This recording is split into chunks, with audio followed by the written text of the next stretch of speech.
சென்னை திருவொற்றியூர் வடிவுடையம்மன் கோவிலில் உலக நன்மை வேண்டி 108 விளக்கு பூஜை நடைபெற்றது. திருவொற்றியூர் ஆதிபுரீஸ்வரர் தியாகராஜ சுவாமி உடனுரை வடிவுடையம்மன் கோவில் சன்னதியில் உள்ள உற்சவசாமிக்கு பெண்கள் உலக நன்மை வேண்டி அனைவரும் நோய் நொடியின்றி வாழவும் 108 விளக்கு பூஜை திரளான பெண்கள் கலந்து கொண்டு மிக விமர்சையாக நடைபெற்றது.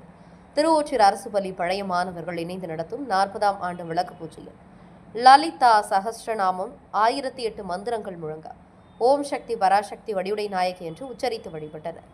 ஆடி மாத கடைசி செவ்வாய்க்கிழமை முன்னிட்டு அனைத்து அம்மன் கோவில்களிலும் பெண்கள் விரதம் இருந்து சிறப்பு பூஜைகள் செய்து வழிபட்டு வந்த நிலையில் மிகவும் பிரசித்தி பெற்ற திருவொற்றியூர் தியாகராஜ சுவாமி உடனுரை வடிவுடையம்மன் கோவில் சன்னதியில் உள்ள வடிவுடையம்மன் உற்சவ சிலைக்கு பூக்களால் அலங்காரங்கள் செய்து சிவாச்சாரியார்கள் வேத மந்திரம் முழங்க பெண்கள் நீண்ட வரிசையில் அமர்ந்து திருவிளக்கிற்கு பூக்கள் வைத்து மஞ்சள் குங்குமம் மலர்கள் தூவி உலக நன்மை வேண்டியும் அனைவரும் நோய் நொடியின்றி நலமாக வாழவும் குடும்ப நன்மை வேண்டியும் 108 விளக்கேற்றி பெண்கள் மனமுருக விளக்கேற்றி பூஜை செய்து வழிபட்டனர்.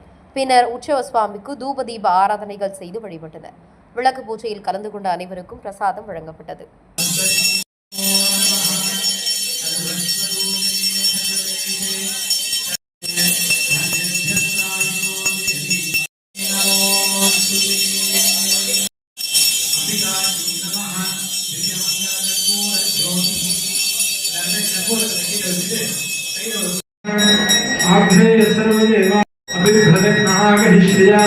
पूर्णमदः